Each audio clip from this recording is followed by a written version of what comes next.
ಸರ್ಕಾರಿ ಭೂಮಿಯಲ್ಲಿ ಅಕ್ರಮವಾಗಿ ಸೌಳು ಗಣಿಗಾರಿಕೆ 40-50 ವರ್ಷ 60 ವರ್ಷದ ಮರಗಳನ್ನು ಟೋಟಲಿ ಒಂದು 80 ಮರಗಳನ್ನು ಭಾರೀ ಗಾತ್ರದ ಯಂತ್ರ ಮುಖಾಂತರ ಅದನ್ನು ಉರುಳಿಸಿ ಅದನ್ನು ಸುಟ್ಟು ಹಾಕಿಬಿಟ್ಟಿದ್ದಾರೆ. ಏನು ಹಾಡೋ ಹಗಲತ್ತು ನಿರ್ಭಯವಾಗಿ ಯಾವುದೇ ಅಧಿಕಾರಿಗಳ ಏನೋ ಅಂಜಿಕಿಲ್ದೇನೆ ಕಾನೂನು ಭಯ ಇಲ್ದೇನೆ ನಿರ್ಭಯವಾಗಿ ಹಾಡ ಹಗಲತ್ತ ರೋಡಿನ ಮೇಲೆ ಗಾಡಿ ತೊಗೊಂಡು ಅಕ್ರಮ ವ್ಯವಹಾರ ಮಾಡ್ಲತ್ತಾರ.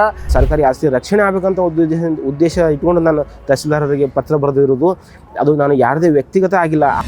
ಚಿಂಚೋಳಿ ತಾಲೂಕಿನ ಸುಲೇಪೇಟೆ ಗ್ರಾಮ ಪಂಚಾಯಿತಿ ವ್ಯಾಪ್ತಿಯಲ್ಲಿ ಹಾಗೂ ಅನೇಕ ಚಿಂಚೋಳಿ ತಾಲೂಕಿನ ಗ್ರಾಮಗಳಲ್ಲಿ ಏನು ಸರ್ಕಾರ ಜಮೀನಿನಲ್ಲಿ ಅಕ್ರಮ ಸೌಳು ಗಣಿಗಾರಿಕೆ ವ್ಯವಹಾರ ನಡೀತಿದ್ದು ಸುಮಾರು ಕೋಟಿಗಟ್ಟಲೆ ರಾಜಧನ ಸರ್ಕಾರಕ್ಕೆ ತುಂಬತಕ್ಕಂಥ ರಾಜಧನ ಬೊಕ್ಕಸಕ್ಕೆ ನಷ್ಟವನ್ನು ಉಂಟು ಮಾಡುತ್ತಿರುವಂತಹ ಏನು ಅಕ್ರಮ ವ್ಯವಹಾರ ಮಾಡ್ತಕ್ಕಂತಹ ಲೂಟಿಕೋರರ ಮೇಲೆ ಕ್ರಮ ತಗೋಬೇಕಂತೇಳಿ ಸಾಮಾಜಿಕ ಹೋರಾಟಗಾರರು ತಹಶೀಲ್ದಾರಿಗೆ ದೂರು ಸಲ್ಲಿಸಿದ್ರೆ ಅವ್ರಿಗೆ ಹೋಗಿ ಧಮಕಿ ಹಾಕೋದು, ಜೀವ ಬೆದರಿಕೆ ಹಾಕ್ತಕ್ಕಂಥ ಘಟನೆ ಚಿಂಚೋಳಿ ತಾಲೂಕಿನ ಸುಲೇಪೇಟ್ ಏನು ಗ್ರಾಮ ಪಂಚಾಯತ್ ಕೇಂದ್ರ ಸ್ಥಾನದಲ್ಲಿ ನಡೆದಿರ್ತಕ್ಕಂಥ ಘಟನೆ ಅದರ ಇದು ತಡಿಬೇಕು ಅಂಥೇಳಿ ಏನು ಕಂದಾಯ ತಹಶೀಲ್ದಾರಿಗೆ ಲೆಟರ್ ಕೊಟ್ಟಾಗ ಅವತ್ತು ರಾತ್ರಿನೇ ಹೋಗಿ ಅವರಿಗೆ ಜೀವ ಬೆದರಿಕೆ ಹಾಕಿರ್ತಾರೆ.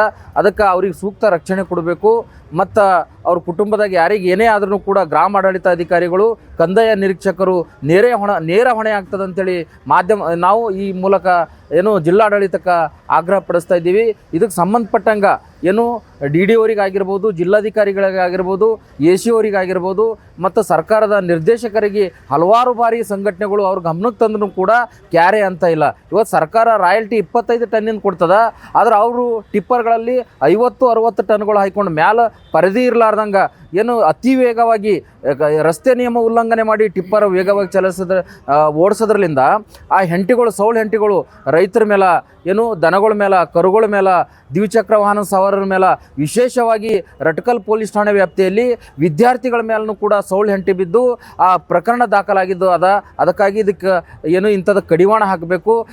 ವಿಶೇಷವಾಗಿ ಸರ್ಕಾರ ಕರುಗಳಿಗೆ ಮೈಲಾಕಿಟ್ಟಂತಹ ಜಮೀನು ಗೋಮಾಳ ಜಮೀನು ಕೂಡ ಈ ಲೂಟಿಕಾರರು ತೆಲಂಗಾಣದ ಲೂಟಿಕೋರರು ಬಂದು ಸ್ಥಳೀಯ ಪ್ರಭಾವಿ ವ್ಯಕ್ತಿಗಳಿಗೆ ಸಹಾಯ ತಗೊಂಡು ಇದು ಸರ್ಕಾರ ಜಮೀನು ಲೂಟಿ ಮಾಡತ್ತರ.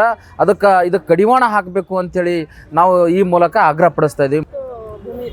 ಈಗ ನಾವು ಕೊಟ್ಟಿದ್ದು ಸುಲೇಪೇಟೆ ಗ್ರಾಮ ಪಂಚಾಯತ್ ವ್ಯಾಪ್ತಿಯಲ್ಲಿ ಬರ್ತಕ್ಕಂಥ ಯಕಾಪುರ ಗ್ರಾಮದಲ್ಲಿ ಸರ್ವೆ ನಂಬರ್ 74 ಸರ್ವೆ ನಂಬರ್ 76ರಲ್ಲಿ ಸುಮಾರು 33 ಎಕರೆ ಜಮೀನು ಏನು ಹಾಡೋ ಹಗಲತ್ತು ನಿರ್ಭಯವಾಗಿ ಯಾವುದೇ ಅಧಿಕಾರಿಗಳ ಏನೋ ಅಂಜಿಕಿಲ್ದೇನೆ ಕಾನೂನು ಭಯ ಇಲ್ದೇನೆ ನಿರ್ಭಯವಾಗಿ ಹಾಡ ಹಗಲತ್ತ ರೋಡಿನ ಮೇಲೆ ಗಾಡಿ ತೊಗೊಂಡು ಅಕ್ರಮ ವ್ಯವಹಾರ ಮಾಡ್ಲತ್ತಾರ. ಇದಕ್ಕೆ ಕಂದಾಯ ಏನು ಗ್ರಾಮ ಆಡಳಿತ ಅಧಿಕಾರಿಗಳು ಏನು ಗೊತ್ತಿದ್ರೂ ಕೂಡ ಗೊತ್ತಿರಲಾರ್ದಪ್ಲೆ ಏನು ಕಣ್ಣಿದ್ರೂ ಕೂಡ ಕುರುಡರಾಗಿ ಮೇಲಧಿಕಾರಿಗಳಿಗೆ ವರದಿ ಮಾಡಲಾರ್ದಕ್ಕಾಗಿ ಈ ರೀತಿ ಅವ್ಯವಹಾರ ನಡೆದದ.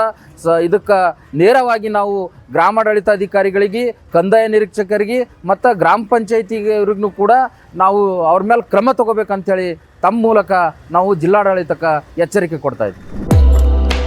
100% ಶುದ್ಧ ಶ್ರೀಗಂಧ ಎಣ್ಣೆಯಿಂದ ತಯಾರಾಗಿದೆ. ಅಸಲಿ ಉತ್ತಮಿಕೆಯನ್ನು ಹೊಂದಿದೆ. ಮೈಸೂರು ಸ್ಯಾಂಡಲ್ ಸೋಪ್, ನನ್ನ ರಾಯಲ್ ಬ್ಯೂಟಿ ರಿಚುವಲ್.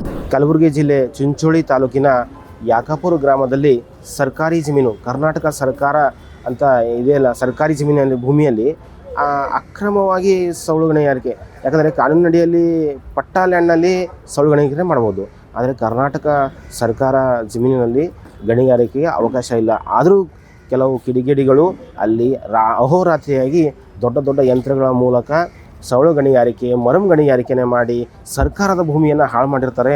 ಸರ್ಕಾರದ ಭೂಮಿ ಹಾಳು ಮಾಡಿ ಸರ್ಕಾರಕ್ಕೆ ಸಂದಾಯ ಹೋಗಬೇಕಾದ ರಾಜಧನ ರಾಯಲ್ಟಿ ಕೂಡ ನಷ್ಟ ಮಾಡಿರ್ತಾರೆ ಅಂತ ನಾವು ಮಾನ್ಯ ತಹಸೀಲ್ದಾರ್ ಅವರಿಗೆ ದಿನಾಂಕ 18ರಂದು ನಾನು ಲಿಖಿತ ರೂಪದಲ್ಲಿ ನಾನು ಅವರಿಗೆ ಒಂದು ಅರ್ಜಿಯನ್ನು ಕೊಟ್ಟಿದ್ದೆ.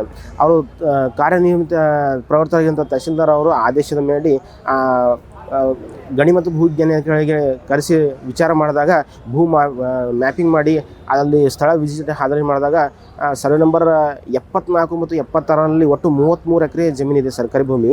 33 ಎಕರೆಯಲ್ಲಿ ಅವ್ರೇನು ಮಾಡಿದ್ದಾರೆ, ಕೆಲವೇ 7,08,000 ರೂಪಾಯಿಯಷ್ಟು ರಾಜಧಾನಿ ನಷ್ಟ ಆಗಿದೆ ಅಂತ ಹೇಳಿದ್ರೆ 33 ಎಕರೆಯಲ್ಲಿ 7.8 ಲಕ್ಷ 7,08,000 ರೂಪಾಯಿ ನಷ್ಟ ಆಗಲು ಹೇಗೆ ಸಾಧ್ಯ? ಇದು ಇವತ್ತಿನ 8ರಿಂದ 9 ಕೋಟಿ ರೂಪಾಯಿ ಆ ಭೂಮಿಯ ಮೌಲ್ಯ ಇದೆ.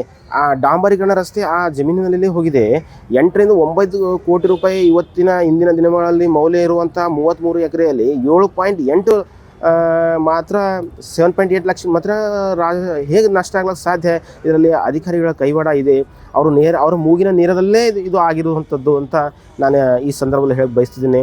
ಸರ್ವೆ ನಂಬರ್ 74ರಲ್ಲಿ 15 ಎಕರೆ ಜಮೀನಲ್ಲಿ ಹುಲ್ಲುಗಾವಲು ಮತ್ತು ಉಳಿದ ಜಮೀನು ಅದು ಕರ್ನಾಟಕ ಸರ್ಕಾರ ಇದೆ. 76ರಲ್ಲಿ 74ರಲ್ಲಿ ಏನೇ 15 ಎಕರೆ ಇದ್ದಲ್ಲಿ ಅಲ್ಲಿ ಸಮೃದ್ಧವಾದ ಹುಲ್ಲು ಇತ್ತು. ಆ ಪ್ರದೇಶದಲ್ಲಿ ಗ್ರಾಮದ ಪಶುಗಳಿಗೆ ಸಂಪದ್ಭರಿತವಾದ ಹುಲ್ಲು ಮತ್ತು ಗಿಡ ಮರಗಳು ಇದ್ದವು.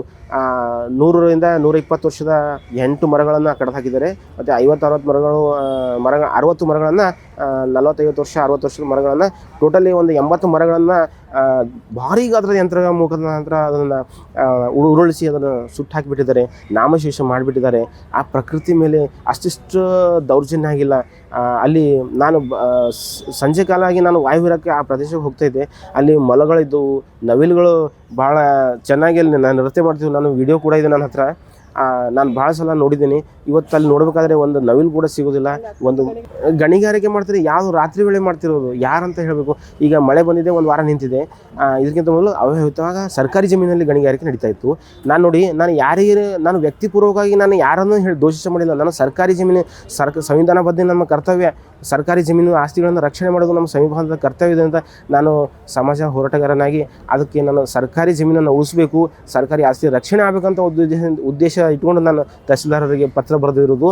ಅದು ನಾನು ಯಾರದೇ ವ್ಯಕ್ತಿಗತ ಆಗಿಲ್ಲ. ಆದರೂ ಕೂಡ ನನ್ನ ಮೇಲೆ ರಾತ್ರಿ 1:30 ವೇಳೆಗೆ ನನ್ನ ಮನೆಗೆ ಬಂದು ಹೊರಗಡೆ ನಿಂತು ಅವಾಚ್ಯ ಶಬ್ದಗಳನ್ನು ನಿಂದಿರಿಸಿ ನನಗೆ ಜೀವ ಬೆದರಿಕೆಯನ್ನು ಹಾಕಿರ್ತಾರೆ. ಆ ಕಿಡಿಗೇಡಿಗಳನ್ನು ಕೂಡಲೇ ಬಂಧಿಸಬೇಕು. ಮತ್ತು ಯಾರು ರಾತ್ರಿ ವೇಳೆ ಮೇಡಮ್ ನಾನು ಭಯದಿಂದ ಮನೆ ಬಾಗಿಲು ತೆಗೆದಿಲ್ಲ. ಕೇವಲ 2-3 ನಿಮಿಷದಲ್ಲಿ ಆತ ಹೊರಟು ಹೋದ. ಬೇಗ ಆದರೆ ನಾನು ಏನಾದರೂ ವಿಚಾರಣೆ ಮಾಡ್ತಿದ್ದೆ, ಅದು ಯಾರಾದರೂ ಕರೆಸಿ ವಿಚಾರಣೆ ಮಾಡ್ಬೋದಾಗಿತ್ತು. ಆತ ರಾತ್ರಿ ಆಗಿದ್ದರಿಂದ ನಾನು ಎಚ್ಚರಗೊಳ್ಳದೆ ಯಾರೋ ಹೊರಗಡೆ ಶಬ್ದ ಮಾಡ್ತಾಯಿದ್ದಾರೆ ಅಂತ ಚೀರ್ಗೊಂಡಿದ್ದೆ. ಆವಾಗ ನೋಡಿದೆ ನಾನು ಹೊರಗೆ ನನ್ನ ಮನೆ ಅದು ಮಾಳಿಗೆ ಮನೆ ಇರೋದ್ರಿಂದ ಹೊರಗಡೆ ಇರುವಂಥ ಪ್ರಶಾಂತ ವಾತಾವರಣ ಇತ್ತು. ಹೊರಗಡೆ ಮಾತಾಡಿರುವಂಥದ್ದು ಎಲ್ಲ ನನಗೆ ಕೇಳಿಸಿದೆ. ಆದರೆ ನನಗೆ 2-3 ನಿಮಿಷದಲ್ಲಿ ಆತ ಹೊರಟು ಹೋದ. ಹೆಚ್ಚಿಗೆ ಮಾಡ್ತಾ ಇದ್ದರೆ ನಾನು ಏನಾದರೂ ಯಾರೇನೋ ಕರೆಸ್ಬೋದಾಗಿತ್ತು. ಈ ಮನವಿ ಪತ್ರವನ್ನು ಸೂಪರಿಂಟ್ ಆಫ್ ಪೊಲೀಸ್ ಅವರಿಗೆ ಪೊಲೀಸ್ ವರಿಷ್ಠಾಧಿಕಾರಿಗೆ ಮನವಿ ಪತ್ರವನ್ನು ಸಲ್ಲಿಸಿದ್ದೇನೆ. ಮೇಡಮ್, ಅಕ್ರಮವಾಗಿ ಸರ್ಕಾರಿ ಜಮೀನಿನಲ್ಲಿರುವಂಥ ಸಂಪತ್ತನ್ನು ಕೊಳ್ಳೆ ಹೊಡಿತದಂತ ಮಾನ್ಯ ತಹಸೀಲ್ದಾರ್ ಅವರಿಗೆ ನಾನು ಲಿಖಿತ ರೂಪದಲ್ಲಿ ದಿನಾಂಕ 18ರಂದು ಮನವಿ ಪತ್ರವನ್ನು ಸಲ್ಲಿಸಿದ್ದೇನೆ. ಆ ಉತ್ತರ ಮಾನ್ಯ ತಹಸೀಲ್ದಾರ್ ನನಗೆ ಯಾವುದೇ ರೀತಿಯ ಉತ್ತರ ಕೂಡ ಕೊಟ್ಟಿರೋದಿಲ್ಲ. ಸ್ಥಳಕ್ಕೆ ಬಂದು ವಿಸಿಟ್ ಮಾಡಿದ್ದೀನಿ ಅಂತ ವರದಿಗಾರರು ಹೇಳಿದ್ದಾರೆ ಅಷ್ಟೇ. ಆದರೆ ನನಗೆ ತಹಸೀಲ್ದಾರಿಂದ ಯಾವುದೇ ರೀತಿಯಾಗಿ ನನಗೆ ಅವರು ಹೇಳಿಲ್ಲ. ಲಿಖಿತ ರೂಪವಾಗಿ ನನಗೆ ಅವರು ವರದಿ ಕೊಟ್ಟಿಲ್ಲ, ಮೌಖಿಕವಾಗಿ ಹೇಳಿಲ್ಲ. ಮತ್ತಷ್ಟು ವಿಶೇಷ ವಿಡಿಯೋಗಳನ್ನು ನೋಡಲು ಮತ್ತು ಹೊಸ ವಿಡಿಯೋಗಳ ಬಗ್ಗೆ ತಿಳಿಯಲು EDina.com ಯೂಟ್ಯೂಬ್ ಚಾನೆಲ್ ಸಬ್ಸ್ಕ್ರೈಬ್ ಮಾಡಿ ಮತ್ತು ಬೆಲ್ ಐಕಾನ್ ಕ್ಲಿಕ್ ಮಾಡಿ.